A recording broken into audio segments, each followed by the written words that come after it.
મને ઊભી કરનાર સાહેબ જ છે. આજથી 16 વર્ષ પહેલા હું પોતે ચાલી નથી શકતી. નખ શીખ બીમાર થઈ ગઈ, એટલે કે severe migraine, spondylitis, frozen shoulder, એક એક્સિડન્ટમાં પડી જવાથી L4 L5 માં ગેપ, લાસ્ટ સ્પાઇનમાં ક્રેક, સાયટિકા ચાલુ તો ઘૂંટણમાં ટીક ટીક અવાજ આવતો હતો. 18 વર્ષ પહેલા મને ની રિપ્લેસમેન્ટ કીધું હતું, મેં હજુ નથી કર્યા. પાછામાં પાણી ભરાતું હતું, લિગામેન્ટ વારે વારે ક્રેક થઈ જતા હતા, B12, B3, હિમોગ્લોબિન, કેલ્શિયમ બધું જ ઓછું, વજન વધારે 45 થી 85, મેરેજ થયા ત્યારે 45, અને આ બધા રોગોની રફતાર ચાલુ થઈ પછી જે આપણે દવાઓ લઈએ અને ડોક્ટર એમ કહે કે દવા દૂધ સાથે લો, એ ચાલુ કર્યું તો 85 સુધી પહોંચી. અને ફર્સ્ટ ટાઈમ જ્યારે ગુરુજીના સેમિનારમાં ગઈ વાપી ગ્રુપવાળા, ત્યારે મને શતાબ્દી ટ્રેનમાંથી 5 કુલીએ ડબલ બેડની બેડશીટ હોય ને, ડબલમાં જોડીમાં કરીને મને નીચે ઉતારી, કારણ કે મારું બોડી આખું સ્ટીફ થઈ ગયું હતું. રૂમેટોઇડ આર્થરાઇટિસ ડિટેક્ટ નહોતો થયો, પણ ડૉક્ટર સપન પંડ્યાએ એવું કીધું કે શરૂઆત થઈ ગઈ છે, કારણ કે હું એક તપેલી નથી પકડી શકતી, આ મુઠ્ઠી નથી વળતી, કપડાં જાતે નથી પહેરી શકતી, એના પપ્પાના શર્ટ મને પહેરાવતા. તો એટલું બધું બોડી સ્ટીફ થઈ ગયું હતું, પણ સમજાતું નહોતું કે આવું બોડી કેવી રીતે થઈ ગયું. જેમ જેમ દવાઓ લેતી ગઈ એમ બોડી સ્ટીફ થતું. આપણને એમ કે આપણે દવા લઈએ છીએ, રોગને મટાડીએ છીએ. કોઈ પણ દવાથી ક્યારે રોગ મટતો નથી, દબાવીએ છીએ. આપણે રોગને માત્ર દબાવીએ છીએ. એમાં એલોપેથ, હોમિયોપેથ, આયુર્વેદ, ઘરગથ્થુ, નેચરોપેથ, ડોશી વૈદ્ય બધું જ મેં કર્યું. 5 વર્ષ કોઈ પણ દુનિયાનો એક ડોક્ટર છોડ્યો નથી. છેવટે પથારીમાં જતી રહી કે મને પડખું ફરવું હોય તો મને 2 માણસની જરૂર પડે, પોતાની જાતે પડખું નથી કરી શકતી. અને એટલી હદે મારી હાલત ખરાબ થઈ ગઈ કે જેમ સાહેબે કીધું કે સાહેબને જેમ સુસાઇડના વિચારો આવતા હતા, એમ મને પણ એવા જ વિચારો આવતા હતા. અને મેં કરેલું પણ છે. આપણે એવું સમજીએ છીએ કે મરવાથી બધા રસ્તા નીકળી જાય, પણ ના, નથી નીકળતા. જ્યારે પણ માણસ કંટાળે ને ત્યારે આખરે એને એ જ રસ્તો દેખાતો હોય. મેં સ્લીપિંગ પિલ્સ ખાઈ લીધી, કારણ કે મારી નજર સામે માત્ર મારા 2 બાળકો હતા, અને મને એમ લાગતું હતું કે આ બેને મોટા કોણ કરશે. સાવ નાના, એક 9 મહિનાનો અને બીજો 4.5 વર્ષનો. નથી કે આ બેને હું મોટા જ કેવી રીતે કરીશ, કારણ કે આટલી બધી દવાઓ લઈ અને મને જે સ્કિન ડિસીઝમાં થયેલું, બધે જ કટ્સ પડી ગયા હતા. અત્યારે તો એક પણ નથી. અને ક્યાંય પણ તડકામાં બહાર જાઉં ને તો લાલ લાલ ચટ્ટા થઈ જાય, સીરસ કહેવાય ને, સીટપી એવું. અને એટલું બધું ખંજવાળું ને તો જાણે લોહી નીકળી જાય, કારણ કે આટલા બધા રોગોને દબાવતી હતી. સવારે ઉઠીને જ રેન્ટેક 150 તકિયા નીચે લઈને સુવાનું, અને પાણીની બોટલ ઉઠીને પહેલા રેન્ટેક 150 લેવાની, અને પછી દિવસ ચાલુ કરવાનો. કંઈ પણ ખાવું હોય તો ખંજવાળ આવે એટલે ડાયો 1 ખાવી પડે, સેટ્રિઝિન એન્ટી એલર્જીક ટેબ્લેટ. રાત્રે બોડી પેઇન હોય એટલે કોમ્બીફ્લેમ ખાવી પડે. નીંદર ના આવે એટલે ટ્રાઇકા 0.5 ડૉક્ટર આપતા હતા. પછી સાહેબે કીધું કે ડૉક્ટર સાહેબે કે હવે આને ડિપ્રેશન છે, એટલે એની દવાઓ ચાલુ. ઉઠતા જ્યારે નીચે પગ મૂકું બેડની નીચે, એટલે જાણે કાંટા વાગતા હોય ને એવી રીતે બેલેન્સ ના રહે. અને પગમાં તો જાણે એટલું બધું ચૂભે ને, કોઈ પણ પગમાં સ્લીપર હોય, ગાડીવાળા સ્લીપર હોય, છતાંય પગમાં વાગે, એટલે બેલેન્સ જ ના રહે. શરીરમાં બીજું કશું જ નહોતું, જૂનો મળ. આ જૂનો મળ ઘટ્યો એટલે બધા રસ્તા ખુલી. મને તરસ બહુ લાગી હતી. આખી સફર દરમિયાન મેં કંઈ લીધું નહોતું, એટલે મેં મમ્મી જોડે પાણીની બોટલ નાખી, હું ઓમ નમઃ શિવાય બોલીને પાણી પીવું. એટલે મેં મમ્મીને પૂછ્યું ઓમ નમઃ શિવાય, એટલે મમ્મીએ કીધું. મેં પાણીની બોટલ ખોલી, આમ નજીક લઈ ગઈ, અને સાહેબ બીજું એક વાક્ય બોલ્યું, રસ્તો એક જ છે, નાખવાનું બંધ, કાઢવાનું ચાલુ, પાણી પણ નહીં. એટલે ક્લિક થઈ ગયું. સેમિનાર બીજા દિવસથી ચાલુ થતો હતો, અમે આગલા દિવસે સાંજે પહોંચી ગયા હતા. પછી સાહેબ તરત જ બોલ્યા કે હજુ તો સેમિનાર કાલથી ચાલુ થાય છે. પણ છતાંય મેં બોટલ અહીંયા લઈ ગયેલી, પાછી મૂકી દીધી બંધ કરીને, અત્યારથી. ત્યારે જ સાહેબે મારા માથા ઉપર હાથ મૂક્યો કે કીધું તું કરી શકીશ, કારણ કે તે ક્ષણને પકડી.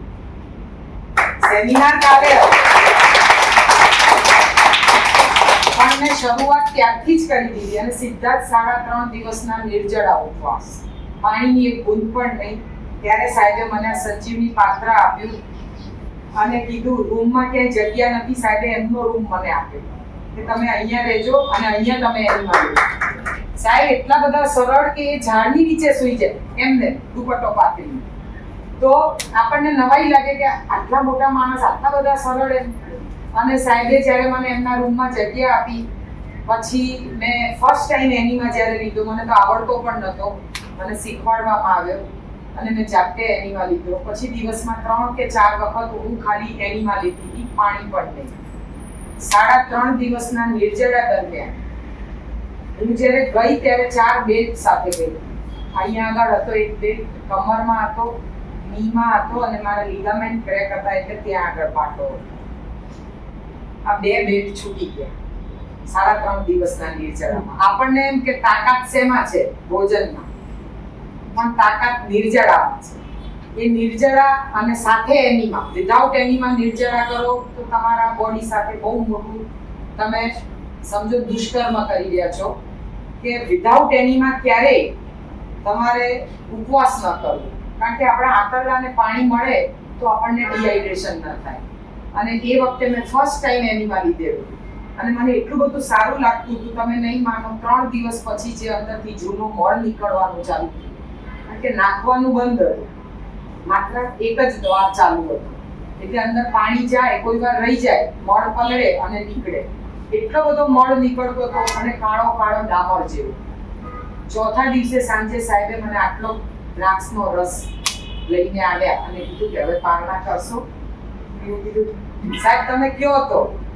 એટલે સાહેબે કીધું કઈ વાંધો નહીં, આજે આટલું લઈ લો, પછી કાલે તમારી મરજી. પણ મને મારો રસ્તો મળી ગયો. પછી મેં 1 દિવસ નિર્જળા અને 1 દિવસ રસાહાર, આવું 10 દિવસનો સેમિનાર જે ત્યાં પત્યો વાપી ટુકવાડા, પછી મેં પાછળ 50 દિવસ કર્યું.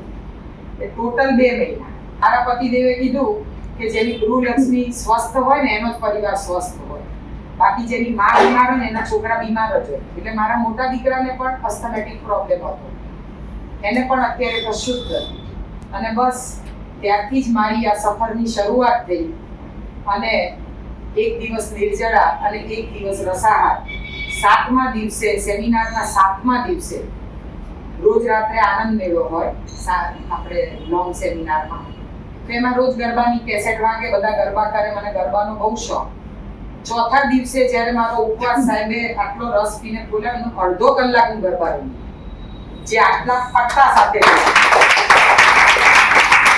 અને પછી તો 7મા પછી તો રોજ જતી હતી ગરબા. પછી તો મારા નીચેના જે 2 બેલ્ટ હતા એ પણ ખુલી ગયા અને ખાલી પટ્ટા નતા ખુલ્યા.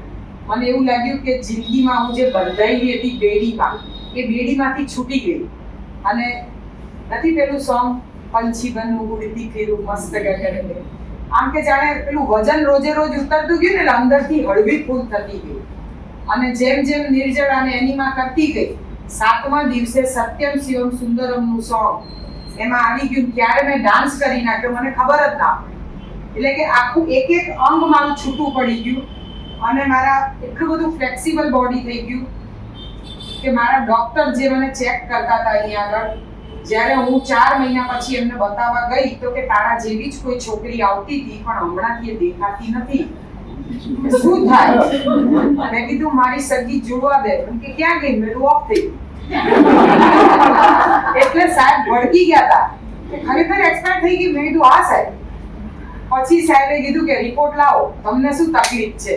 મેં કીધું સાહેબ રિપોર્ટ આ રહ્યા કે હવે તમે જે દવા લેતા હોય ને આ જ કંપનીની ચાલુ રાખજો, રિપોર્ટ ખૂબ જ સરસ છે, તમારું બધું જ પરફેક્ટ છે. હવે haemoglobin, B12, D3, calcium. Thank you sir. પછી જતા જતા કીધું મેં સાહેબ હું એ જ છું. કારણ કે ઓળખી જ ના શક્યા. 85 માંથી 58 ઊંધું થઈ ગયું. આ બધો જ માવો બધો નીકળી ગયો, ખાલી માવો નતો નીકળ્યો. હું દિવસની 40 ટેબ્લેટ ખાતી. એમ્વે કંપનીના સપ્લિમેન્ટ સાથે સવાર સાંજ ગોળીઓ જ ગળ્યા કરતી. એટલે આપણને નથી ખબર કે આપણે દવાઓ લઈ અને આપણા શરીરનું આપણે શું સત્યનાશ વાળી રહ્યા છીએ. અને આ 16 વર્ષ થયા મારા ઘરમાં પારકીમાંનું દૂધ ખરીદવામાં નથી આવતું, મારા બાળકોને નથી આપતી અને અમે લોકોય નથી લેતા. 16 વર્ષ થયા મારા ઘરમાં એક સિંગલ મેટાસિન નથી આવી, એક પણ વેક્સિન. અમે લોકોએ કોઈએ કોરોનાની વેક્સિન નથી લીધી. આપણને એવું છે કે આપણે જીવવા માટે ખાઈએ છીએ, પણ ખરેખર દુનિયા છે ને ખાવા માટે જીવે છે. ઊંધું છે.